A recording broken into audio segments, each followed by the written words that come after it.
Hey guys, it's Lady Bo Bannon. I've been trying to get my second video in my Divorcing a Narcissist series out, but it's going to take some time to organize my thoughts so I can give you some good information and relay it properly. So excuse me for taking a long time to do that. I do want to do story time today. This story is going to illustrate how vindictive a narcissist can be. Okay? Here we go. So yesterday I took both my girls to a dance school that the oldest goes to. The youngest just tags along and, watches her older sister on the TV while she practices. It's really a nice outing. We go to Wendy's afterwards and then we go home and get settled in to get ready for the next day. So I go in and I greet everyone. I go in and sit down in the lobby that they have for parents. And a guy comes in and he confirms a makeup day that my child is going to do for this week since they were closed on Monday for the Martin Luther King Jr. holiday. A little while later, he comes back and he tells me to go up to the front because they need to talk to me. I automatically think in my head, oh my goodness, this must be about the payment for my oldest daughter's dance class. Or maybe it's because she needs to make up some more days. I don't know. I'm thinking it's the former, but I'm hoping it's not. Well, I was wrong. I go up to the front and the guy dismisses the person that had come to get me and tells him that we need a minute. He tells me that he had finally talked to my ex-husband, who I suspect is a narcissist, a pathologically narcissistic individual. And he tells me that January's payment for my oldest daughter's dance class had not been paid for.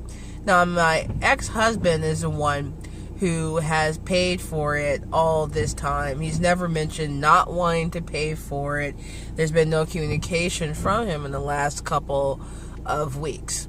So, save about the kids going with him and his new wife and her baby out to eat for a dual birthday party for himself and the new supplies baby. Anyway, other than that, there really hasn't been any communication. So it turns out that the payment was supposed to come out on the 5th, but it was returned, and they tried to call him. He didn't answer. They left a voicemail. Almost a week later, they reached out to him via text message, but he never responded. Well, they finally got a hold of him, and he ended up telling them all of our business and telling them that he had personal reasons for not being able to pay, and he's having to pay child support, and he thinks that this dance class for our oldest daughter, who really loves the dance class and the dance school and the community and everything, he says that it's just an extracurricular activity, and since he has to pay child support, he feels that he shouldn't have to pay for it anymore. Now, he told them that he was going to talk to me about it, but it's been over a week. They hadn't heard anything from him, so they ended up talking to me yesterday. I did end up getting it paid, and I'm going to be working out a payment plan excuse me, for the coming month. But it's just illustrative of the fact that a narcissist is very vindictive. When they feel that they have been slighted, when they feel that you're doing something unfair to them or something unfair is happening to them, then they'll try to get back at you. He knows how important this dance class is to my oldest. He knows that she really enjoys being around other kids, and it helps her out since she does have friends at school, but she doesn't really have people to play with on the street just yet, besides her sister. So, this has been really instrumental in her growth and development. But he just felt the need to not communicate about it. The thing with narcissists is that if they don't want anything to do with you, they've discarded you, they don't see any value in you, they feel justified in not communicating important things, even if it impacts their child, because you don't deserve it. You're not worthy of acknowledgement. You're not worthy of communication. You're not worthy of being told the truth, which happens to be variable when it comes to narcissists. Now, I understand that life happens, and there are things that you need to pay for that are critical, that would impact your livelihood. I get that. A simple conversation could have been had. I don't like to talk to the narcissistic ex-husband on the phone. It's very aggravating. I don't like talking to him in person, so we use a co-parenting app called App Close to do that. It's free. It has a calendar feature. It has a messenger. It has some feature that allows you to request reimbursement for things. I haven't used that yet because I know dang well that the ex-husband is not going to produce any sort of cash for me that he's not court ordered to. And in that sense, I haven't really even seen any money yet. But that's another story for another video.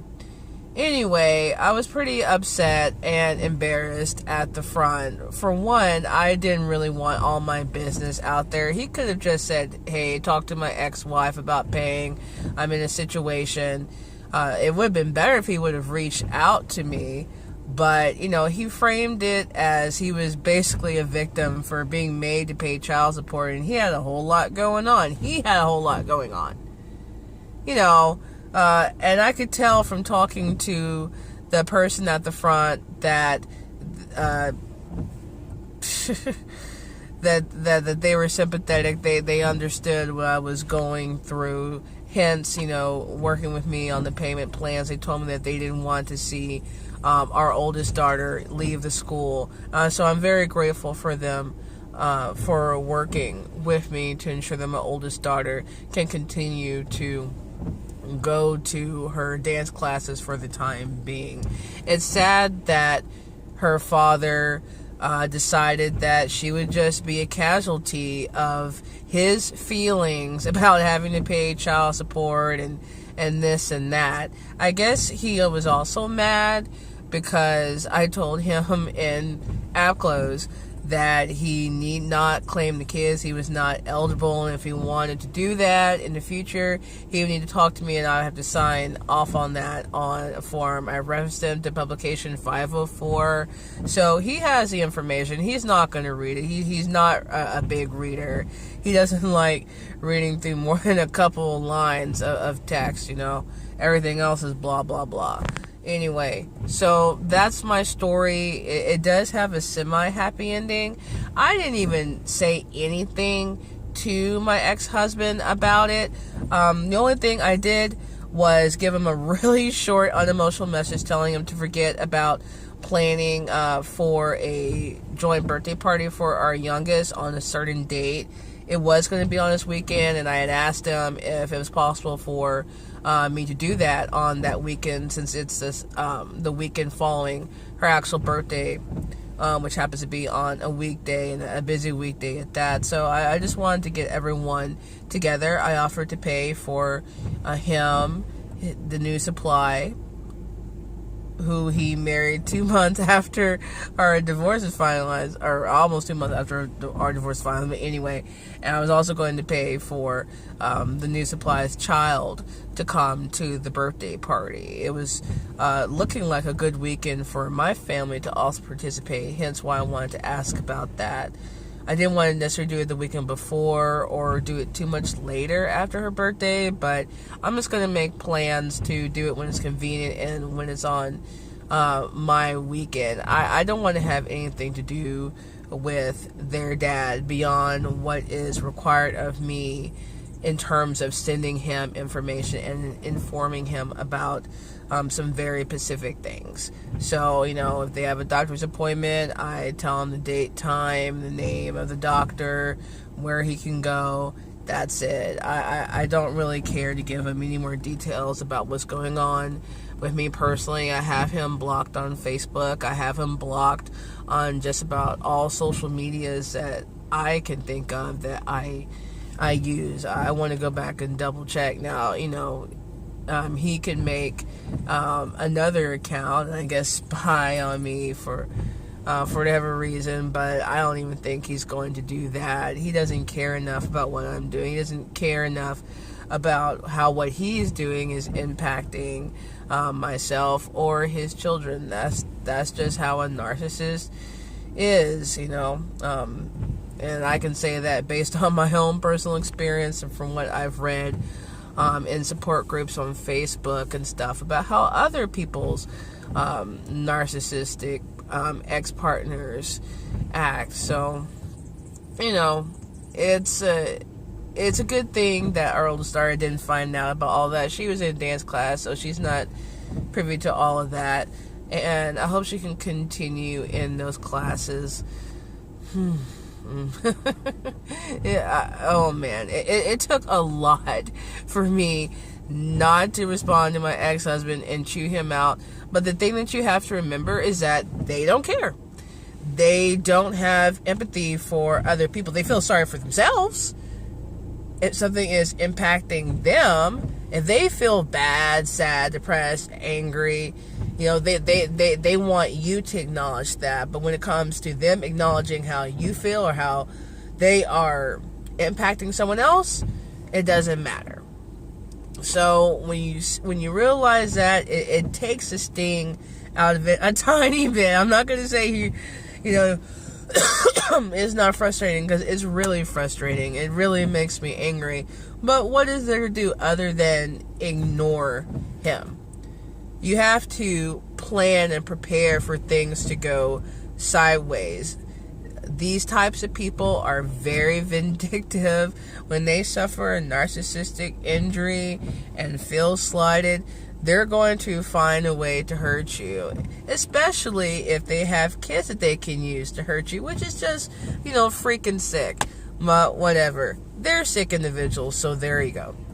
This has been a video from my car here in the great state of Texas. Thank you for joining me. And I'm going to try to get to the second video in my Divorcing a Narcissist series so I can help you guys out. All right, see you later.